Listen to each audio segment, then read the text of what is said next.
Nagtatrabaho ito bilang construction worker sa medyo may kalayuan sa amin. Sanay na kaming magkakapatid na kung umuwi ito ay gabi na. Dahil alam naming nalulungkot din siya sapagkat wala si mama sa tabi niya. Nasa ibang bansa kasi ito dahil kailangan niyang tulungan si papa para suportahan ang pag-aaral namin. Hindi naman kasi sapat ang sinasahod ni papa rito sa Pilipinas, kung kaya't naobliga tuloy si mama na magtrabaho sa ibang bansa. Panganay nga pala ako sa aming 3 magkakapatid at puro kami babae. Nasa 12 anyos pa lang ako noon nang iwanan kami ni mama at tanging si papa lang ang naging kasakasama namin sa bahay. Mabait naman si papa. Sa katunayan ay maasikaso ito sa amin. Hindi rin ito katulad ng iba na may bisyo. Kaya't kampante si mama doon sa abroad na iwanan kami sa kanya.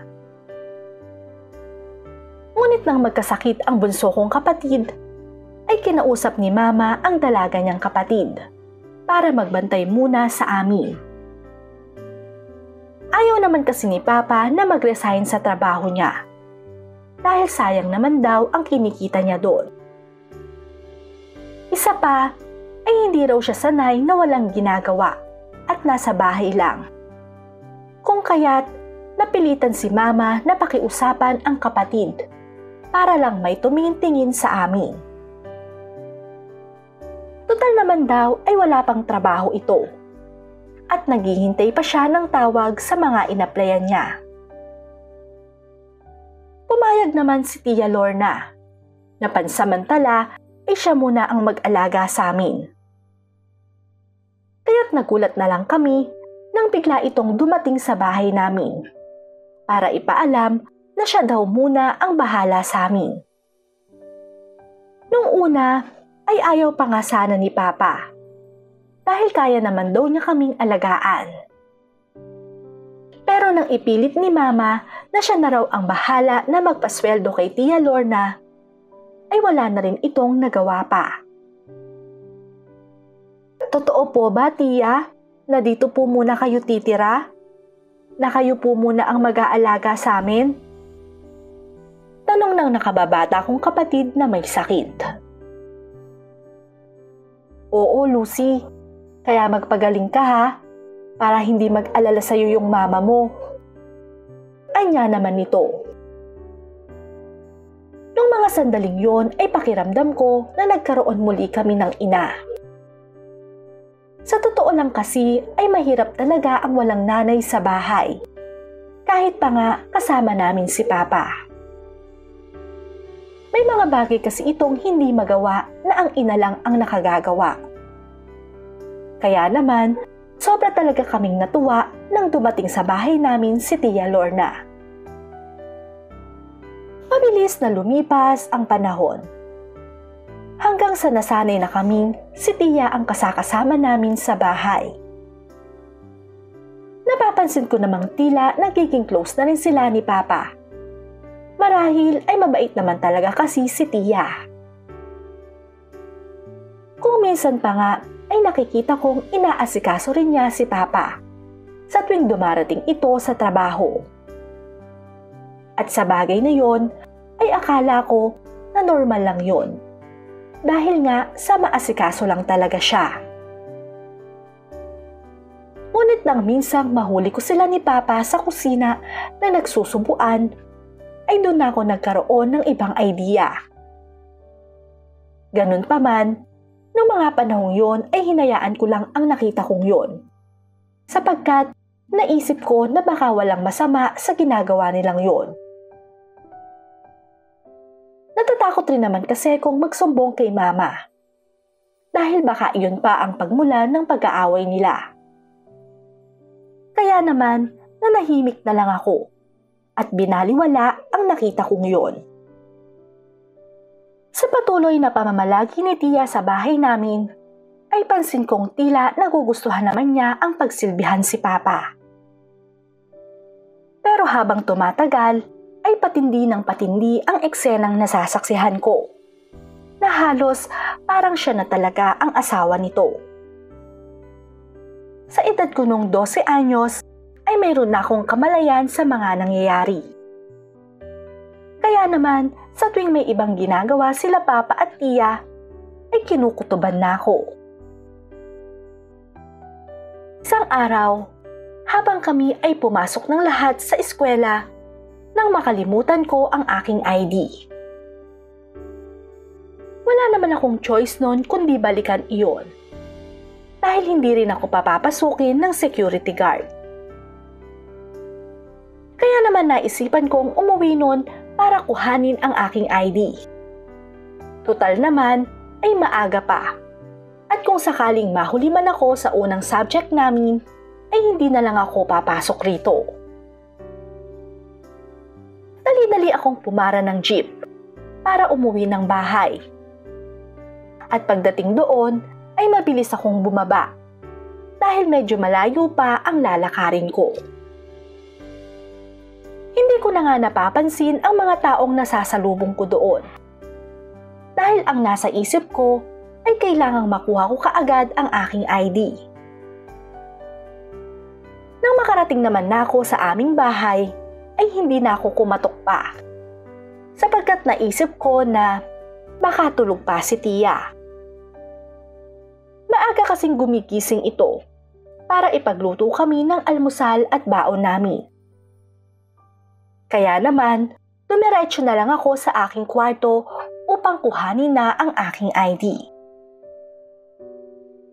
Subalit nang papaalis na ako, ay may kung ano akong narinig na tila umuungol sa silid ni Papa. Napahinto naman ako at nagtaka sa aking narinig, dahil sa pagkakaalam ko ay wala na si Papa, sapagkat maaga itong pumapasok sa trabaho niya. Hindi ko na nga rin sana iyon papansinin pa. Ngunit may kung ano naman sa bahagi ng pagkatao ko ang tila nag-utos upang tingnan ang ingay na yon. Kaya dahan-dahan kong pinihit ang doorknob ng pinto ng kwarto, at sakto namang bukas iyon. Madilim ang loob, kaya't binuksan ko ang ilaw para malaman kung ano ba ang nangyayari doon. Subalit laking gulat ko nang tumambad sa akin ang eksena nila Papa at Tiya, habang naglalaro ang mga ito ng apoy. At katulad ko, ay pareho din silang nagulat. Marahil ay hindi nila inaasahan na mahuhuli ko sila. Pa, ano to? Anong ginagawa niyo ni Tiya? At talagang sa mismong kama niyo pa ni Mama kayo gumagawa ng kababalaghan? Anas ko dito. Rhea, anak, magpapaliwanag kami ng tiya mo. Pero pwede bang lumabas ka muna at magbibihis lang kami? Wika naman ni Papa sa malumanay na tono. Nang mga sandaling yon ay hindi ko na hinintay pang lumabas ang dalawa sa kwarto. Bagkos ay umalis na lang ako para pumasok na muli sa eskwelahan. May exam kasi ko nung araw na yon, at ayoko namang maapektuhan iyon ng aking nakita. Subalit kahit anong pilit kong iwaksi sa isip ko ang milagrong ginawa nila Papa, ay tila tumimo naman iyon sa aking utak. Kaya tuloy imbes na makasagot sa exam, ay tila na blanko ako. Kaya naman pagkatapos namin ay pinatawag ako ng aking guro upang tanungin kung may problema daw ba ako. Pero imbes na ikwento sa kanya ang aking nakita, ay minabuti ko na lang na ilihim iyon. Pasensya na po kayo, ma'am. May nangyari lang po kasi sa bahay namin, kaya naapektuhan yung pagre-review ko. Paghingi ko ng paumanhin sa aming guro. Ganun ba? Sige, sa pagkakataong ito, ibibigyan kita ng chance para kumuha uli ng exam ko. Siguro nga ay may problema kayong pamilya dahil hindi ka naman ganyan. Kung tutuusin, ay ikaw nga ang may pinakamataas na grado sa akin. Sige, magpahinga ka na muna at bukas na lang ulit tayo magkita. Anya ni ma'am na tila naiintindihan ako. Salamat po, ma'am. Tugon ko naman sa kanya na walang kagana-gana. Pagkatapos naman noon ay umuwi na ako sa bahay dahil nawala na rin ako sa mood. Pagdating ko naman doon ay wala na si Papa at tanging si Tia na lang ang nadatnan ko. Pagkakita naman sa akin nito ay agad niya akong sinalubong para sana kausapin. Ngunit imbes na makipag-usap sa kanya, ay dumiretso na lang ako sa aking kwarto. Sapagkat hindi ko nun alam kung ano ang sasabihin ko rito. Gusto ko nun magsumbong kay Mama, pero hindi ko alam kung papaano. Natatakot kasi kung magulo ang aming pamilya. At ayoko ring dumating ang panahon na magkahiwalay sila Mama at Papa. Kaya naman, minabuti kong makinig na lang din ako kila Papa nang kausapin nila ako. At sa bagay na yon, ay nagbulag-bulagan na lang din ako. Dahil hindi ko alam kung paano magre-react sa milagrong ginagawa nila. Kaya naman simula nun, ay sa kwarto na nila Papa si Tia natutulog. Wala namang kamalay-malay nun ang dalawa kong kapatid sa nangyayari. Dahil noong mga panahong iyon ay bata pa sila. Habang wala si Mama, ay nagsama si Papa at Tia na parang mag-asawa. At kahit labag man sa loob ko yun, ay wala na rin akong nagawa pa. Lalo na't nakikita kong masaya si Papa. Subalit ang kabaliwan nilang yon ay hindi ko alam na malalaman rin ni Mama. Hanggang sa ito pa nga ang kusang makahuli sa milagrong ginagawa nila. Isang araw ay bigla ang dumating sa bahay si Mama nang wala kaming kaalam-alam. Nagulat pa nga ako nang bigla itong sumulpot habang tinuturuan ko noon ng assignment si Lucy. At nang hanapin ni Mama si Papa, ay hindi ko inaasahang sasagutin iyon ni Lucy na nasa kwarto raw nila. Hindi naman na ako noon nakahuma pa. Nang dali-dali itong pumasok sa kwarto nila. At pagbukas nito ng pinto, ay ine-expect ko na ang magiging reaksyon niya. Dahil nga, alam kong kasama ni Papa si Tia doon. Sa sobrang galit ni Mama, ay pinalayas niya ang dalawa. Pero imbes na makita kong magmakaawa si Papa kay Mama, ay kusa pa itong sumama kay Tia. Halos maglupasay naman noon si Mama dahil sa kanyang nasaksihan. Kaya naman, niyakap ko lang ito. Subalit nang tanungin ako ni Mama na kung may alam daw ba ako sa nangyayari, ay tanging napatango lang naman ako. Sapagkat hindi ko talaga alam noon kung ano ang sasabihin sa kanya. Imbes namang magalit sa akin si Mama, ay humingi lang ito ng tawad. Dahil hinayaan raw niyang makapasok sa pamamahay namin ang isang ahas. Simula naman noon ay hindi na bumalik si Mama sa ibang bansa. At nagtayo na lang siya ng maliit na negosyo rito para may mapagkuhanan kami sa araw-araw.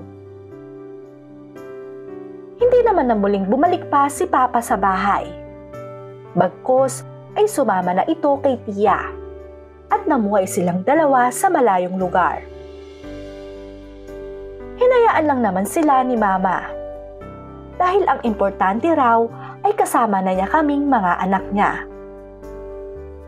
At simula nang umalis si Papa, ay doon ko napatunayan na si Mama lang ay sapat na para sa aming magkakapatid. Hanggang dito na lang ang aking kwento. Ang inyong tagapagbahagi, Rhea.